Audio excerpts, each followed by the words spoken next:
Hay una idea que se repite constantemente cuando se habla de Latinoamérica, que somos pobres porque nos saquearon, que estamos atrasados porque nos colonizaron, y aunque todo esto tiene algo de verdad, también es una historia incompleta, porque hay una pregunta mucho más incómoda que casi nadie nunca se hace. ¿Qué pasa si el problema no es solo lo que ocurrió en el pasado, sino la forma en la que hemos decidido entenderlo?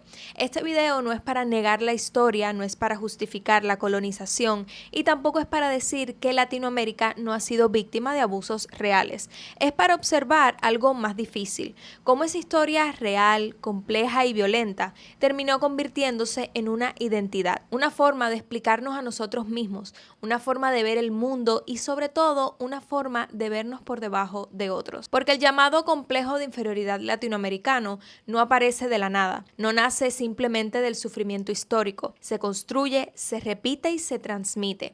Gran parte de este análisis se apoya en las ideas del libro Del buen salvaje al buen revolucionario, un ensayo del intelectual venezolano Carlos Rangel, publicado en 1976, donde intenta responder una pregunta que sigue siendo incómoda hoy. ¿Por qué Latinoamérica, a diferencia de otras regiones con historias igualmente difíciles, no logró desarrollarse de la misma manera? Rangel propone que más allá de factores económicos o políticos, existe un problema más profundo, una narrativa cultural construida durante siglos, una forma de interpretar la historia que no solo explica la realidad, sino que también la condiciona. Y para entender eso hay que empezar mucho antes de la independencia, mucho antes de las revoluciones, incluso mucho antes de que existiera algo llamado Latinoamérica. Todo comenzó con un mito que no nació aquí, sino en Europa, y que sin saberlo terminaría definiendo cómo este continente se ve a sí mismo hasta hoy. Así que bienvenidos al Cuarto de Tula, por acá una chica caribeña en plena crisis de sus 20 que simplemente quiere aprender para entender su realidad como latina y pues compartir estos conocimientos y descubrimientos con ustedes. Así que sin más preámbulos, comencemos. Antes de que América Latina fuera un conjunto de países, antes incluso de que existiera como una identidad, ya era una idea.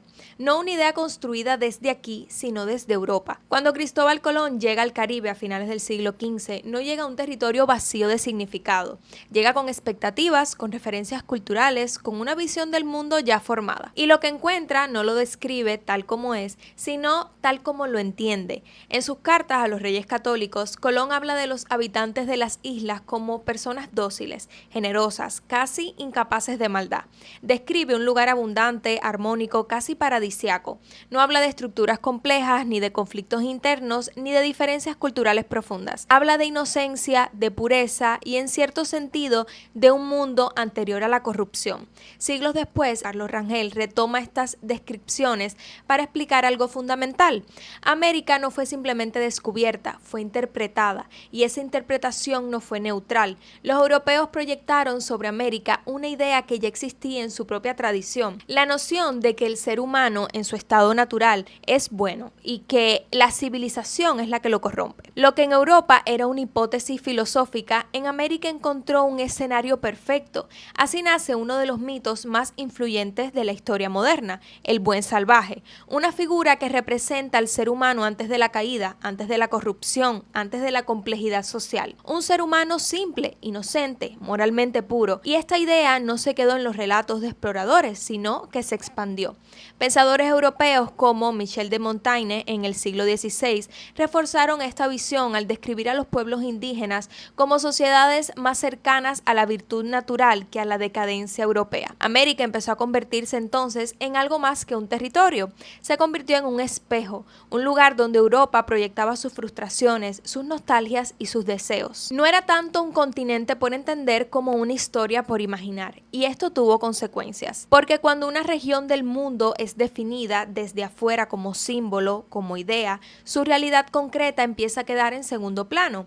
No importa tanto lo que América es, sino lo que representa, y lo que representa no depende de quienes viven en ella, sino de quienes la observan. La imagen de América Latina nace deformada, no necesariamente por mala intención, sino por la necesidad europea de encontrar en el Nuevo Mundo respuestas a sus propias inquietudes. Durante siglos, esa imagen fue utilizada utilizada como argumento en debates europeos, como ejemplo en discusiones filosóficas, como referencia moral o política. América Latina no era protagonista de su propia historia, era un concepto, y ese concepto tenía como característica central la inocencia. Pero toda idealización tiene un problema, porque cuando una realidad no encaja con el mito no desaparece, sino que se transforma. Y eso es exactamente lo que empieza a ocurrir con el paso del tiempo, porque la América real, compleja, violenta, contradictoria, no podía sostener indefinidamente la imagen del buen salvaje. Hasta hace poco yo misma tenía la idea, y creo que muchos la compartimos, de que Europa llegó a América con un objetivo claro: extraer riqueza.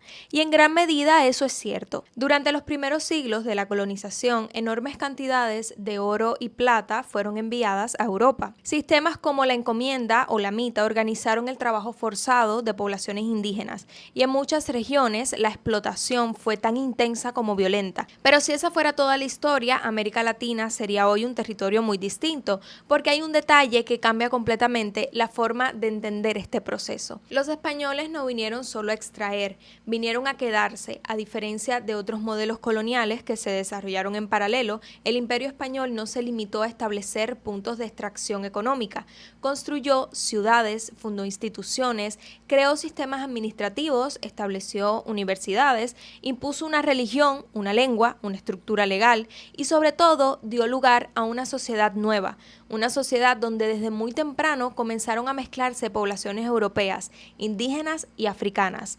Esto contrasta con lo que ocurrió en otras regiones del continente, particularmente en América del Norte bajo el dominio británico. En ese contexto, la relación con las poblaciones originarias siguió un camino distinto. En muchos casos se caracterizó por la separación, el desplazamiento sistemático o directamente la eliminación de comunidades indígenas, en lugar de su integración dentro de una nueva estructura social. Básicamente, ellos no se mezclaron, migraban ya familias completas con el objetivo de asentarse y crear nuevas comunidades, muchos de estos escapando de conflictos religiosos o económicos en Europa. Así, el resultado fue completamente diferente. Mientras en gran parte de América Latina se formaban sociedades mestizas, complejas y jerárquicas, en otras regiones se consolidaban sociedades más homogéneas desde el punto de vista cultural y político.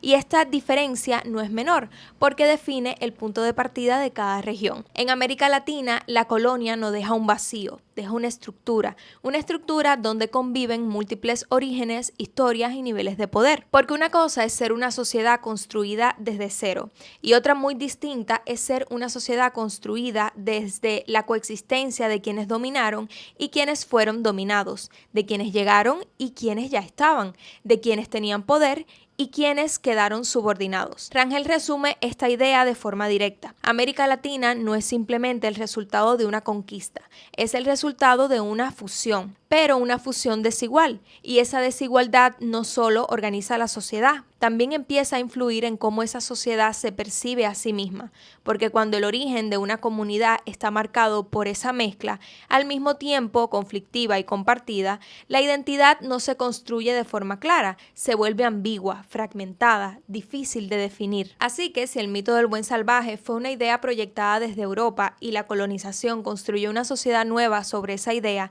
entonces la siguiente pregunta es inevitable. ¿Qué tipo de identidad surge de todo esto? Básicamente una mezcla atravesada por relaciones de poder. Desde muy temprano, la sociedad colonial en América Latina se organiza en torno a una jerarquía donde conviven distintos orígenes, pero no en igualdad de condiciones. Europeos, poblaciones indígenas, personas traídas desde África y posteriormente generaciones mestizas empiezan a formar parte de una misma estructura. No están separados en mundos distintos, tampoco están integrados de forma equitativa. En muchos casos, las mismas sociedades e incluso las mismas familias contienen dentro de sí esa doble condición: herencia de quienes dominaron y herencia de quienes fueron dominados. En resumen, América Latina es una civilización formada por descendientes de amos y de esclavos. Y esa mezcla no solo es biológica o cultural, es también simbólica, porque implica que la relación con el pasado no es sencilla. No hay un relato único que permita decir esto es lo que somos sin contradicción. A diferencia de otras regiones donde la identidad nacional se construye sobre una narrativa más uniforme, sea correcta o no, en América Latina esa narrativa siempre aparece fragmentada. Hay orgullo y rechazo, pertenencia y distancia, identificación y conflicto. conflicto, y eso tiene consecuencias, porque cuando una sociedad no logra construir una imagen clara de sí misma, empieza a buscar referencias externas, empieza a compararse, a medirse, a evaluarse constantemente frente a otros modelos. Pero esa comparación no ocurre en igualdad de condiciones, porque uno de los referentes, Europa, fue durante siglos el centro de poder, de conocimiento, de legitimidad. Esto no significa que la región no haya producido sus propias culturas, sus propias ideas, sus propios procesos. Significa que desde su origen esa producción convive con una tensión constante, la de no sentirse completamente suficiente por sí misma. Esta dificultad para consolidar una identidad coherente es uno de los elementos que condicionan el desarrollo posterior de América Latina. No porque determine todo, pero sí porque influye en cómo se interpretan los problemas, cómo se explican los fracasos y cómo se imaginan las soluciones. Porque cuando el punto de partida es una identidad ambigua, las respuestas también tienden a serlo, y esa ambigüedad no desaparece con el tiempo, se transforma, se adapta y en ciertos momentos históricos se intensifica, especialmente cuando esa sociedad intenta redefinirse, como ocurrirá poco después con uno de los procesos más importantes de la historia, la independencia. A principios del siglo XIX algo cambia. Después de siglos de dominio colonial, gran parte de América Latina inicia sus procesos de independencia. Imperios caen, nuevas repúblicas emergen y por primera vez aparece la posibilidad de construir un proyecto propio. En teoría, este era el momento de redefinirlo todo, de decidir qué tipo de sociedad quería ser América Latina, porque a diferencia de otros procesos históricos donde la independencia implica continuidad institucional, en América Latina ocurre algo distinto, una ruptura, no solo política, también cultural. Mientras que en otros lugares, como en el caso de Estados Unidos, la independencia se construye sobre estructuras que ya existían y que en muchos aspectos se mantienen. En América Latina el proceso viene acompañado de un rechazo más profundo hacia el pasado colonial. España no era solo un poder del que había que liberarse, era también algo de lo que había que distanciarse, algo que no debía formar parte del futuro, y esa decisión tiene consecuencias, porque al rechazar el pasado también se pierde una parte de la continuidad histórica que permite construir estabilidad. No se trata de idealizar la colonia, se trata de entender que una sociedad no puede construirse completamente de cero. Y sin embargo, eso es lo que en muchos casos se intentó, crear repúblicas modernas inspiradas en modelos europeos o norteamericanos, pero sobre realidades sociales profundamente distintas, con estructuras heredadas que no desaparecieron, con desigualdades que seguían presentes y con una identidad que aún no estaba definida. En medio de ese proceso aparecen figuras como Simón Bolívar, un líder fundamental en la independencia de varios países de América del Sur, pero también un observador crítico de la realidad en la que estaba emergido. Porque Bolívar no solo luchó por la independencia, también reflexionó sobre lo que vendría después, y lo que vio no fue necesariamente optimista. En uno de sus textos más citados, Bolívar describe: no somos europeos, no somos indios, sino una especie media. Y ese intermedio resultaba difícil de organizar, de gobernar y de estabilizar. Con el paso del tiempo, ese conflicto empieza a reflejarse también en el propio Bolívar. Sus escritos se vuelven más pesimistas, más conscientes de los límites del proyecto que había impulsado. En algún momento llega a decir que quienes han servido a la revolución han estado arando en el mar. También expresa dudas sobre la viabilidad política de la región, señalando lo complejo que resulta gobernar territorios con tantas divisiones internas, sin una tradición institucional consolidada y con tensiones heredadas que no desaparecen con la independencia. Y lo más significativo es que estas ideas no vienen de un observador externo, vienen de uno de los principales protagonistas de este proceso, de alguien que había dedicado su vida a este proyecto y que sin embargo termina viendo sus límites, porque la independencia en muchos casos no resolvió las tensiones que ya existían, las expuso, las intensificó.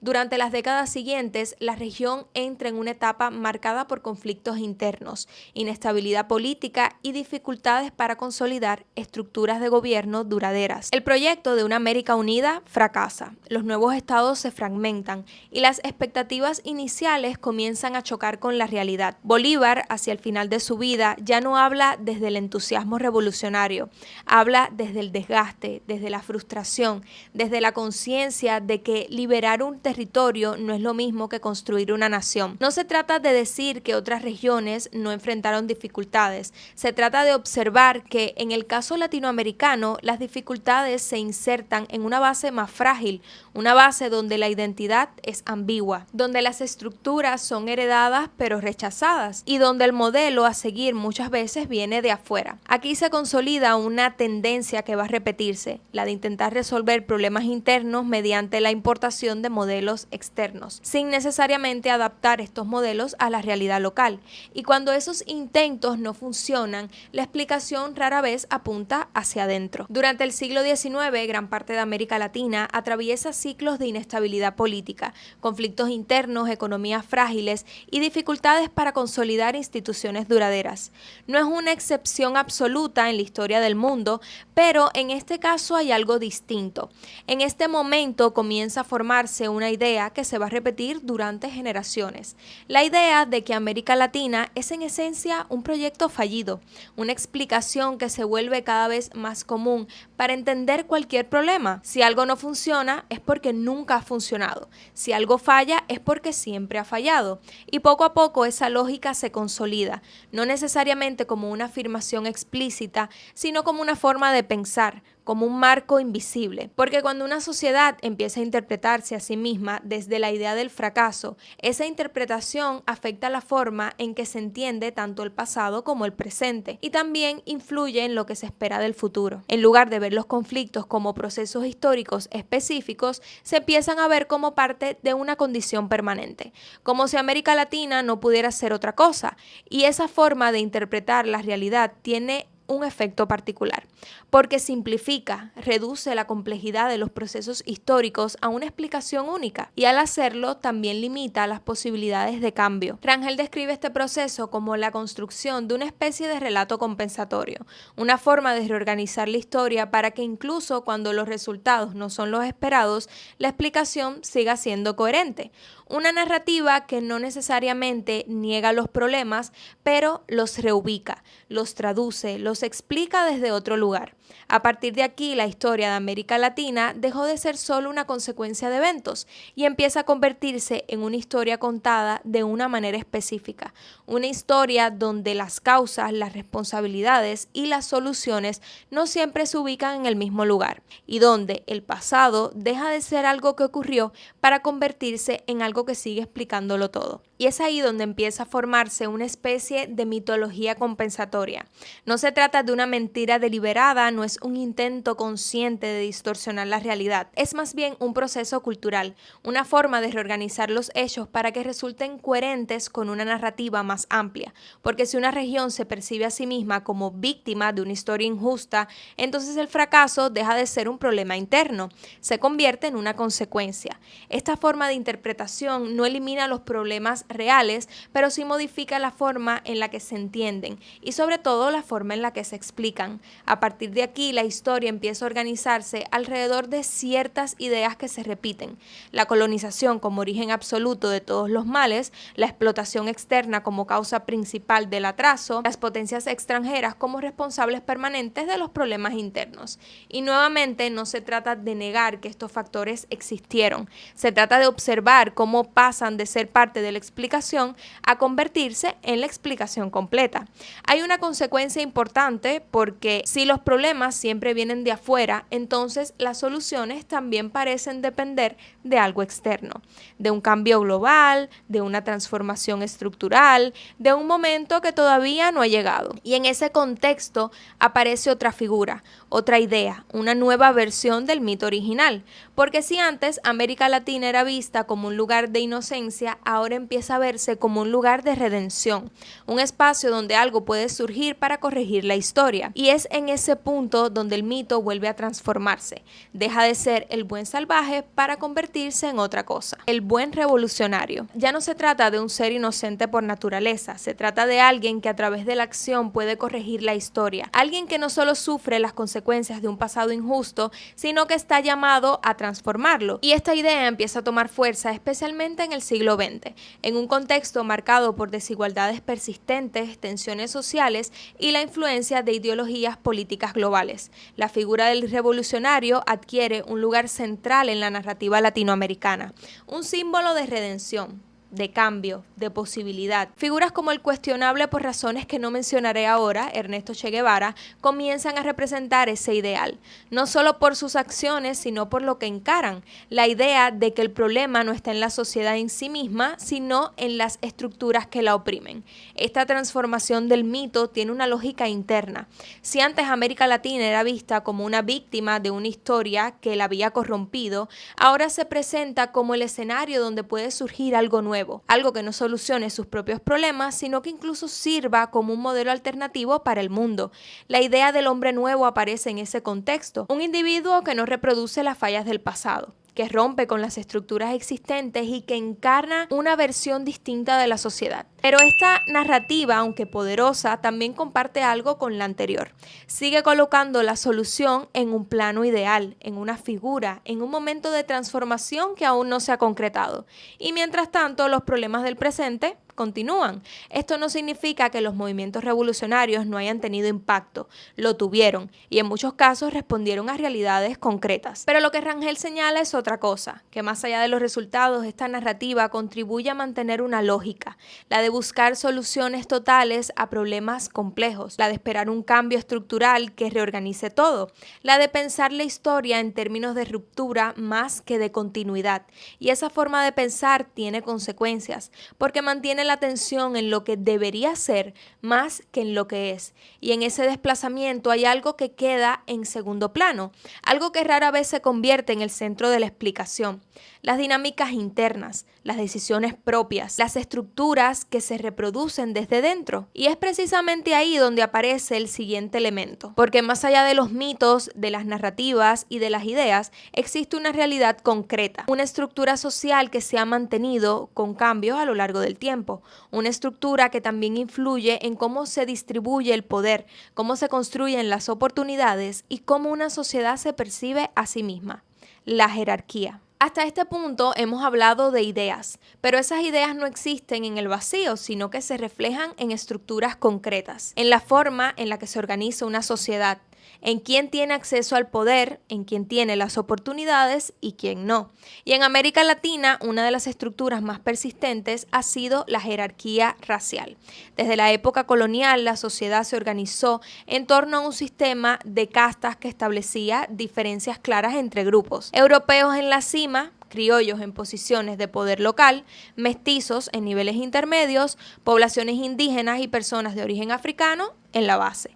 No era solo una clasificación social, era una estructura que determinaba acceso a educación, a propiedad, a derechos, a reconocimiento, y aunque ese sistema formal desaparece con el tiempo, su lógica no desaparece completamente, sino que se transforma. En muchos países de América Latina, especialmente en regiones donde la presencia africana fue significativa, como el Caribe o Brasil, estas jerarquías se hacen aún más visibles, porque la historia de la esclavitud y la economía de plantación dejó marcas profundas, no solo económicas, también sociales. Con el paso de los siglos, la relación entre ciertos rasgos físicos y determinadas posiciones sociales empieza a consolidarse. Lo europeo se asocia con poder, con progreso, con prestigio. Lo indígena y lo africano en muchos casos quedan vinculados a lo marginal, a lo subordinado. Y esto no es simplemente un problema del pasado, es una estructura que continúa influyendo en el presente. Se refleja en desigualdades económicas, en representación política, en los estándares de belleza, en las aspiraciones sociales. Pero más allá de lo visible hay algo más profundo, porque cuando una sociedad internaliza esa jerarquía durante generaciones, se vuelve parte del sistema, parte de cómo se entiende el éxito, de cómo se construyen las aspiraciones y de cómo se define lo deseable. Porque si el modelo de lo que se considera superior está asociado a algo externo, Europa, lo blanco, lo extranjero, entonces lo propio queda implícitamente en una posición secundaria, no siempre de forma consciente ni de forma explícita, pero sí de forma persistente. Y esto conecta directamente con todo lo anterior, porque la narrativa del fracaso, la mitología compensatoria y la figura del revolucionario no existen aisladas, se desarrollan dentro de una estructura que influye en cómo se interpretan los problemas, pero también en cómo se perciben las soluciones. Entonces, ¿de dónde viene realmente el llamado complejo de inferioridad latinoamericano? La verdad es que no hay una sola causa. Es el resultado de un proceso largo, acumulativo, que empieza con una región que fue imaginada antes de ser comprendida, que continúa con una sociedad construida sobre una mezcla profunda pero desigual, que intenta redefinirse a través de una ruptura que deja más preguntas que respuestas, que frente a sus propias dificultades empieza a interpretarse desde la idea del fracaso y que luego construye narrativas para explicar ese fracaso, muchas veces ubicando las causas fuera de sí misma. Todo esto ocurre dentro de una estructura social que refuerza las jerarquías y dentro de una cultura que durante siglos ha tomado referencias externas como medida. No es una afirmación explícita de inferioridad, es algo más sutil, una forma de percepción, una manera de ubicarse en relación con otros, de compararse constantemente, de medirse frente a modelos externos, de asumir muchas veces sin cuestionarlo que lo que viene de afuera tiene mayor valor. No siempre se expresa en discursos directos, a veces aparecen decisiones, en aspiraciones, en referencias culturales, en expectativas.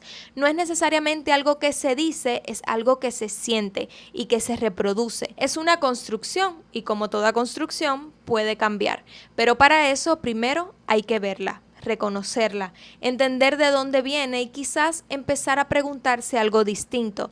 No solo qué nos pasó, sino qué hacemos con eso. Y eso fue todo por el video de hoy. Déjenme saber ustedes en los comentarios qué les pareció esta perspectiva. A mí se me hizo algo muy interesante y en muchas partes me sentí bastante identificada. Así que quiero saber si ustedes también. Recuerden que si les gustó este video, no olviden darle el botón de me gusta y suscribirse al canal. Así que nos vemos en el próximo.